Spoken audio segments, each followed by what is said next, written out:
Listen, I don't know about you, but I started a business so I could do this. Travel, be with friends, be with family, create memories. I didn't do it to sit at the computer all day. I didn't do it so that I could just be in countless emails and Zoom meetings. I did it to create opportunities for myself and opportunities for others.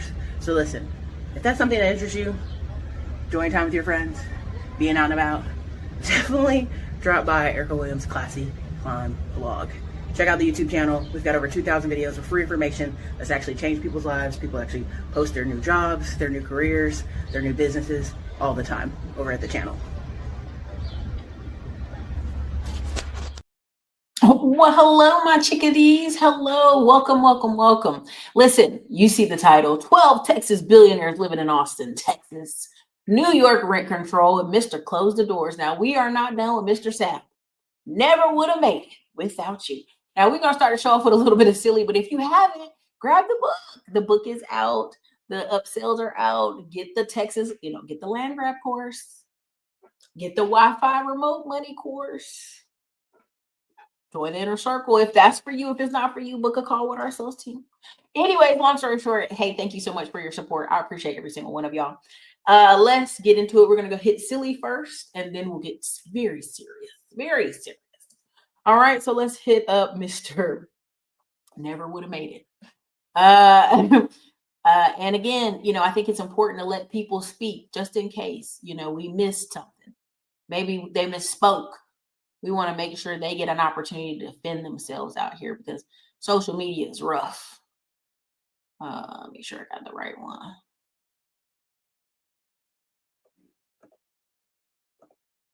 Here we go. Y'all ready?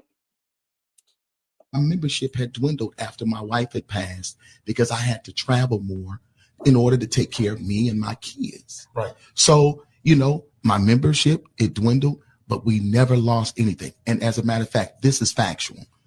The day I announced the new pastor, I burned the mortgage of the church. When I left Grand Rapids, I left my church not only debt free, but I left them with 6 figures in the bank and put a brand new pastor in and walked away and moved to Texas.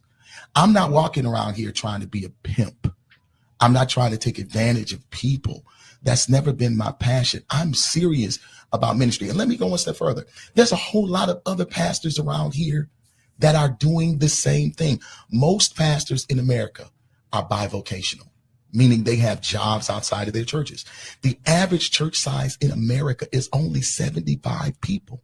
Look it up. It's factual. So we're not getting rich off the church. I am bivocational. I'm a W-2 employee at my church. I have a syndicated radio show that I do every week to over 60 different markets. I own real estate. I have mutual funds. I have annuities. I have stocks. I play the market. I took my money and I didn't trick it. Money that you made from money that I made from music, records. from hit records. I'm one of the only gospel artists with billions of streams. And you tour. And I tour. I just came off of a tour. Sure. That I made tons of money on. And I'm at the crib right now chilling because I don't have to go on tour. I can wait and do my next day. Basically, you saying all that to say you don't need no $40,000. I don't. Got it. And I will take it if they gonna give it to me. But right. I did not raise this money for the premise and purpose. And that was a program that helped you get right to where you they are. Gave me a platform. And my membership had dwindled after my wife had passed. So let me be very, hey, I'm really sorry to hear his wife passed. I'm not here to, I didn't realize that was going to be how that started. And that's unfortunate. But you see, he got up out of Grand Rapids, Michigan. Okay. Got up out of there because what's going on in Michigan? Nothing but the snow. Okay. So listen, and he in Texas because where the money at right now. Florida too. Hey, you could be in Tennessee, Florida, North Carolina. Hey, just move around. Get in a new area. So the problem with this is video and internet stuff live forever. He may do 10,000 more really great things, but now he's on Baller Busters, having to redeem himself. Hold on a second. Wow, allergies got me. Having to redeem himself for this video. I don't know how long ago this video was. We don't know, right? They still won't pin down the date, the time. I mean, I guess they don't want to do that, so that it leaked somehow. But at the end of the day, even if he has all these investments, does his congregation have these type of investments? Have these people been educated? Do they have the James Ramsey Peace University at their church? And so now he's at a new church in Texas. So it's interesting. Hey, I left the church with a new pastor, and I've seen one or two churches where that they installed a new pastor and they made sure to leave the pastor with some money, which is interesting. But at the end of the day, it's a bad look. It's a bad look, man. Sitting here telling me you tour and you make money and your wife died, you had to tour some more. It's just a bad look. And it'll be funny for the next, month until people find a new meme, to make fun of it. But to me, he better, I hate to say this, all press isn't bad press. At the end of the day, he's going to be able to come on radio stations and talk about it. He's going to be able to get on podcasts, Christian podcasts, and talk about it. He's going to be able to kind of milk this for another 90 days to 6 months if he wants to. It's up to him. So that was my 2 cents on that. I just thought that was funny how they were going to say, close the doors. But I didn't want to play that clip over again. So let me get into the next part. All right, let me get over here. Texas. Well, you know what? I was going to go Texas first, but let's go to New York. Let's go to poor New York. Now, y'all be saying, Erica, you talking all this smack about New York. You better shut your mouth. And I feel you. I hear you. I hear you for real. I'm not, I know y'all think I'm just clowning New York every day. I don't wake up to clowning, I promise. I just think it's an example of people learning the hard way, unfortunately, that you can't tell homeowners and landowners what to do. Somewhere, somehow, y'all been taught incorrectly that you are going to control landowners by just your deciding. We're going to vote on it, and you're going to do what we say. I don't know who told y'all that, but that's not going to happen like that. Let me pull it up. Do I have it? Let me see. Okay, I see it. My bad.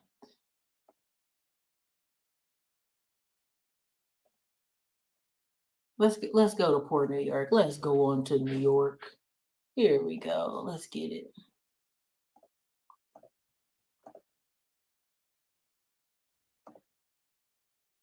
Here we go. Can y'all see the screen? Nearly 100,000 vacant apartments that are in New York City. This is 2nd Avenue, which is prime real estate, where the average 4-bedroom goes for $6,000. I'll show you another completely vacant building about 200 feet away. Now, why are all these buildings vacant? These apartments continue to sit vacant because of a law that was passed in 2019 called the Housing and Stability Tenant Protection Act. Very well intentioned, very poorly executed. Big picture, what the law did is when someone moves out of a rent-stabilized apartment, let's say they want to move to Florida or they pass away, they eliminated the landlord's ability to raise the rent at a reasonable level. So now when someone moves out of a building, the landlord's like, it doesn't make economic sense to renovate the apartment, and they take the tax write-off and let that apartment sit vacant. Here's another completely vacant building. Look at that. That building's been vacant for over 5 years, so you read all about it. So every single day, as these apartments are being moved out of and they are not being renovated, New York City becomes more and more unaffordable. All right, this building right here is the 8th of nearly 100,000 vacant apartments that are in New York City. This is 2nd Avenue, which is prime real estate. All right. That's Mr. Bowie Boy. Okay, you can go check out his page on the Facebooks. He talks a lot about New York and whatnot. You can check that out on your own time. I don't know if y'all can see the screen or not. No, you can't. So let me stop. Okay, so why did I share that? Why did I share that? Because New York is learning it's the lesson that everybody learns, right? It's the lesson some of the Georgia and Atlanta little city hoods are learning. Oh, we're going to vote for y'all to give us more money to the schools. You're going to pave roads. You're going to do all these things. And when you talk to homeowners, they're like, who's going to pay for that? Oh, your taxes. You're going to pay for it. Now, the renters in town are like, oh, okay, cool. Homeowners going to pay property taxes, sales increase, sales tax, okay. No, that's not how this works. People who own land and own real estate make the rules. So no matter how many laws you pass in New York, These people who own these buildings in New York are like, oh, you want to push me? Now we can complain and say it's certain population. I'm not gonna say who it is. Y'all know what I'm talking about in New York. But you're not gonna make no business owner or no homeowner or no landowner put people in their property because you want them to be there. Sorry, it's not gonna happen. I don't know what y'all thinking, but it's not gonna happen. I'm not gonna spend $100,000 to renovate a place and then only get $4,000 rent. So let's and to be honest, $4,000 rent times 12 months is $48,000. So if they put $100K into the unit, they almost got half their money back. But because of the taxes in New York, because of the laws, the oppressive laws of New York, it's basically choking out people who could rent. It's like, hey, no problem. I'll take the write-off for it being empty. They're like, there's 100,000 units in New York that are empty. There's also 100,000 homeless families. I think it's like 40,000 or 32,000 homeless children to those families. So you can say, man, New York should do A, B, and C. They should open it up. It'll bring the rent down. You cannot make a landowner you're not going to make laws that hurt someone and say, your farm is going to give me cows for $1. That farmer's like, no, not.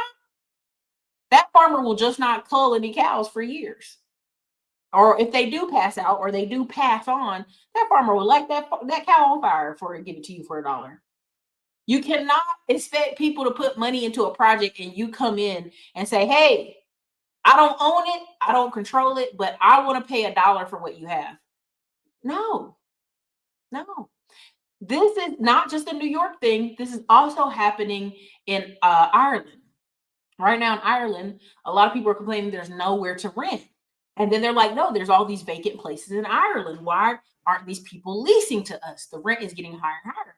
And essentially, the Irish landlords are saying, y'all keep making laws that hurt us. We can't get people evicted. We can't raise rents. We can't do anything. We'll just sit on them empty. Or we'll make them what? Airbnbs for Americans when they come visit Ireland. So again, I don't know what's the problem you're seeing, but when you get into a city that's very liberal, they're voting in ideals they think will work, and they will not work. You cannot force someone who owns a piece of property. It's like in California. If Gavin Newsom came out and said, y'all all are going to start letting homeless people sleep in your front yard, you'd be like, man, if you don't get up out of here, if you don't stop playing with me, it doesn't make sense. You cannot force landowners and property owners and business owners to do what you want. They're the most powerful groups in the United States. And again, my argument always to the Black community when they're like, they're pushing us out of these places. I'm like, they can't push you out if you own it, unless they do eminent domain, which there are cases. There's a video I'm going to do on that. So let me switch on over to the Texas. Deep in the heart of Texas. Let me pull this up.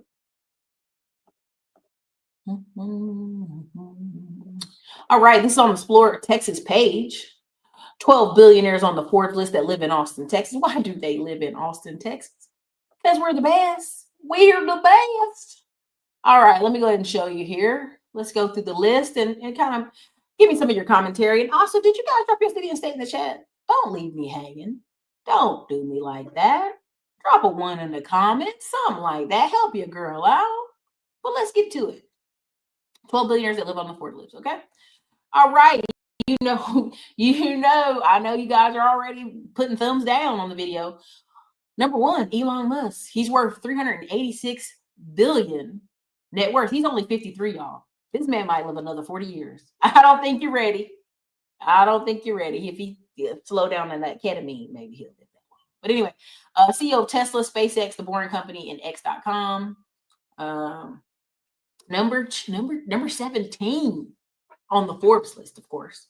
Michael Dale, $97 billion net worth. He's 60 years old. He's freaking, 6 years older than Elon Musk, but much more mature.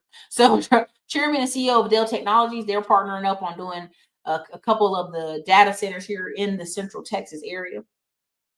You know, dude, where's my Dale? I don't know if you had that. Okay. Number 230, way down on the list, Mr. Robert F. Smith. That's right. He's here in Austin, Texas, in this area. He's 62 years old.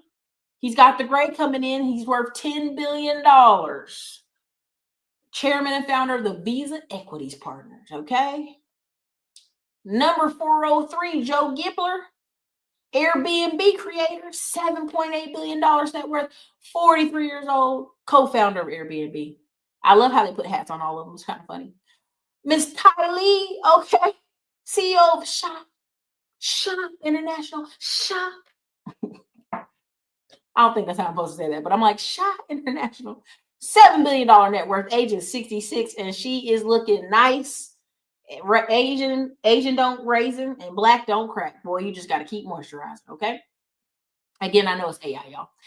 Number 553 on the list, Joseph Liebermont. Y'all help me in the chat. You know what I'm talking about. $6.2 billion. He's 56 years old. He is the CEO of Trilogy Software, okay? We got Mr. Bert Bridge. I don't know. Help me out. It's number 774 on the list. He down. That's a lot. This is a lot of people on this list. $4.7 billion, and he's 63 years old, and he's the founder of Tito's Vodka. Giving you a good time for a long time. Okay? It's made here. How big is this list? This dude's 1,117 on the list. Hayes Bernard. $3.3 billion, $53. He is the co-founder of Good Leap. Let me tell you, there's always someone with more money and a bigger boat. This is crazy. You already know Big Dog lives here in Austin. 12. He's on the list so low. 1242. John Paul DeJora, founder of Patron Spirits. What was the company he had? It wasn't Vidal Saloon that he sold before he started the Patron Spirits. Y'all let me know. He's 80 years old. Okay, he out here still living. What was he? What was it? Vidal Saloon? Y'all let me know. Okay, number 1483. This is a big list. David Booth. All right, Mr. David Booth out here. $2.5 billion. Lot of hat, lot of cattle. 79 years old. Co-founder of Dimensional Fund Advisors. Okay.